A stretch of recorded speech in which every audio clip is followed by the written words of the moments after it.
Hai guys, welcome to Teguh Story Channel. Apa kabar sahabat onlineku? Semoga sehat dan bahagia selalu, serta selalu dalam lindungan Allah.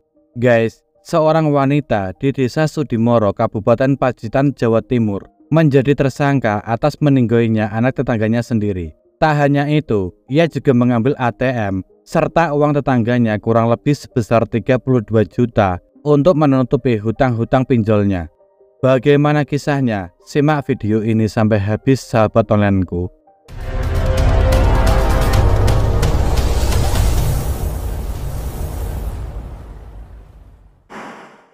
Kisah ini diawali dengan seorang wanita bernama Ayu Vindi Antika berusia 26 tahun.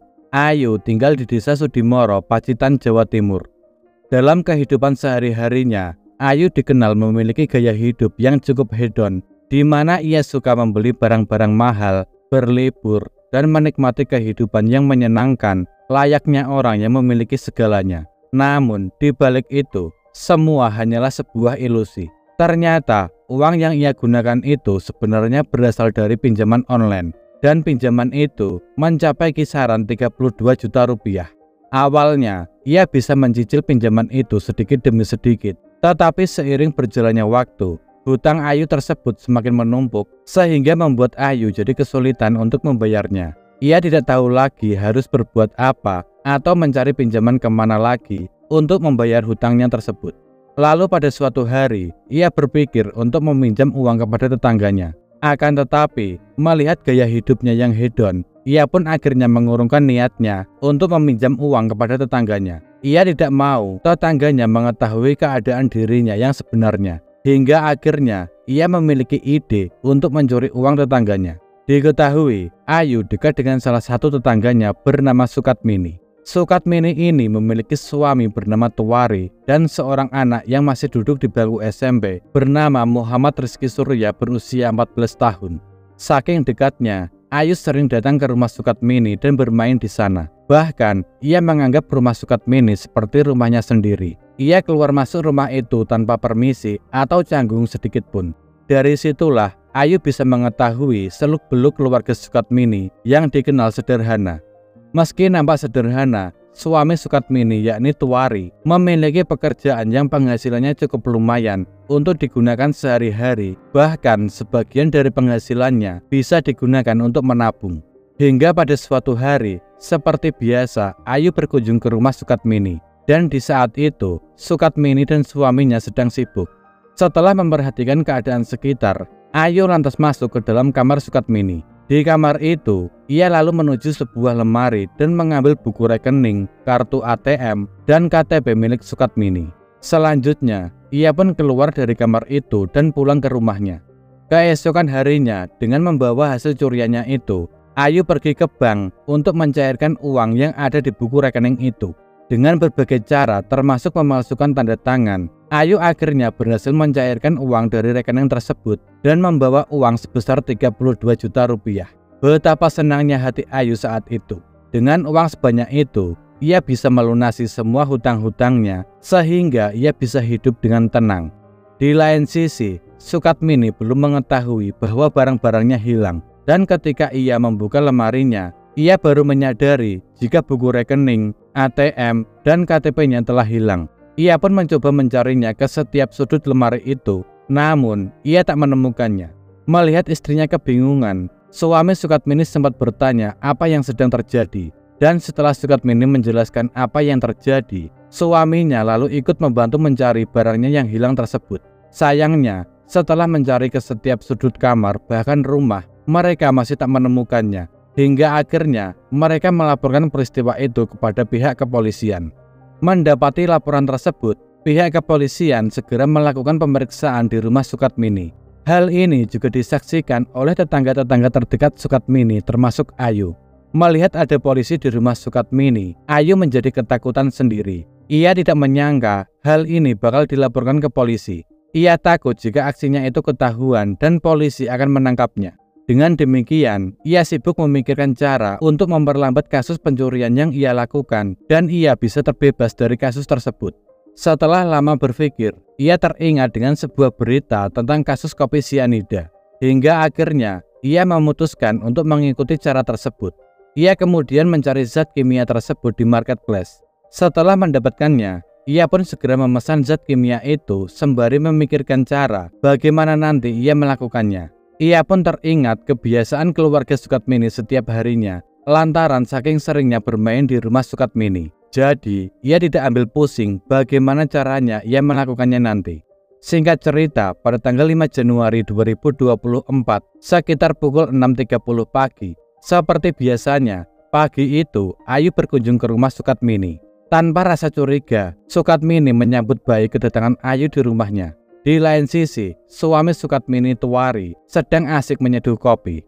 Di saat itu, Ayu tengah menunggu waktu yang tepat untuk mencampurkan zat kimia yang ia bawa ke dalam kopi Tuwari. Dan saat Tuwari beranjak meninggalkan kopinya sejenak, saat itulah Ayu melihat ada kesempatan.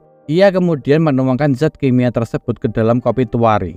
Selanjutnya, Ayu pun lantas pamitan untuk pulang dan menghilangkan barang bukti dengan cara membakarnya. Tak lama setelah itu, anak suami Sukatmini, Rizky, hendak berangkat sekolah dan seperti biasanya, sebelum berangkat sekolah, ia suka meminta kopi milik ayahnya. Selanjutnya, Rizky pun meneguk kopi tersebut. Akan tetapi, setelah meminum kopi tersebut, Rizky merasakan ada yang aneh dalam dirinya. Ia merasa mual dan muntah-muntah lalu terjatuh. Tak hanya itu, Rizky juga mengalami kejang-kejang. Melihat itu, Sukatmini dan Tuwari jadi panik. Mereka kemudian membawa Rizky ke rumah sakit. Namun sayang, ketika tiba di rumah sakit, Rizky tidak bisa diselamatkan. Hal ini tentu saja membuat Sukatmini dan Tuwari sangat terpukul dengan kepergian anaknya. Ia tidak menyangka hal ini terjadi pada keluarga mereka.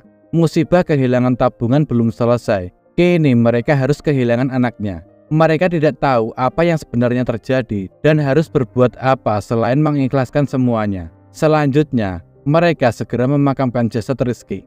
Meski hati mereka ikhlas, namun mereka merasa ada kejanggalan di balik wafatnya Rizky. Tidak mungkin Rizky wafat secara tiba-tiba, sebab sebelumnya Rizky tidak memiliki riwayat sakit. Selama ini ia baik-baik saja dan tumbuh dengan sehat.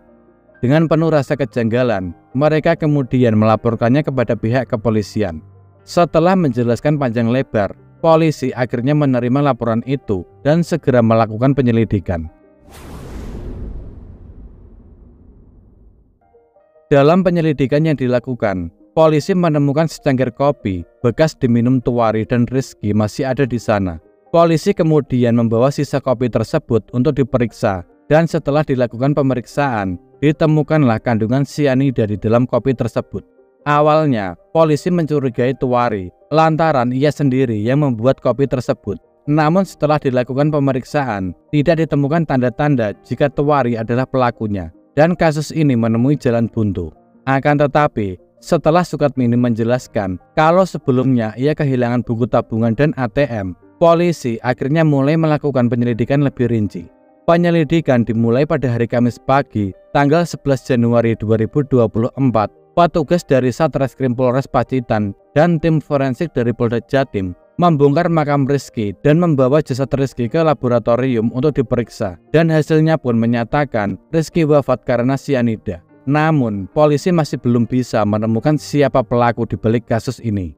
Dengan demikian, polisi kembali mencoba mengulik kasus kehilangan yang menimpa keluarga Sukatmini.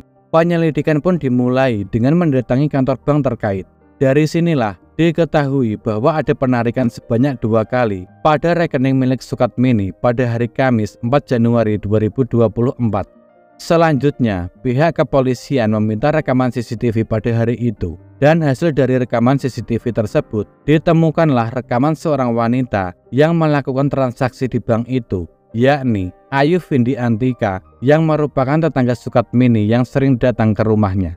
Dengan berbagai bukti yang ada, pihak kepolisian lantas mendatangi rumah Ayu dan segera mengamankannya. Awalnya, Ayu berusaha mengelak, namun dengan adanya bukti yang mengarah kepada dirinya, ia pun tidak bisa berbuat apa-apa lagi.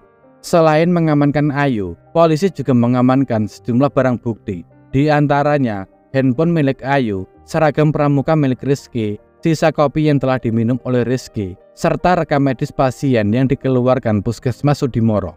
Saat diperiksa, Ayu mengaku telah mencuri ATM, buku tabungan, dan KTP milik Sukatmini. Ia mengaku melakukan itu lantaran ia terlilit hutang pinjol dan ingin segera melunasinya agar bisa tenang tanpa hutang. Selain itu, ia mengungkapkan jika awalnya Tuarilah yang menjadi targetnya, tapi yang kena justru Rizky. Dan atas perbuatannya, Ayu dijerat dengan pasal berlapis tentang berencana, sebagaimana tertuang dalam pasal 340 subsidiar 338 KUHP dengan ancaman maksimal hukmat. Sekian dari kisah ini. Bagaimana menurut sahabat onlineku tentang kasus ini? Bisa komen di bawah. Dan semoga kita bisa mengambil hikmah dari kasus yang aku bawakan hari ini. Bagi yang belum subscribe, bisa tekan tombol subscribe, like, komen, dan share. Serta nyalakan lonceng notifikasinya agar sahabat onlineku tidak ketinggalan video dari aku selanjutnya. Tetap jaga kesehatan, berhati-hati dalam setiap aktivitas. Dan juga yang mau request tentang kasus-kasus yang ingin aku bawakan, bisa DM di Instagram Teguh Story Channel atau bisa juga komen di bawah. Sampai jumpa lagi di video selanjutnya. Terima kasih.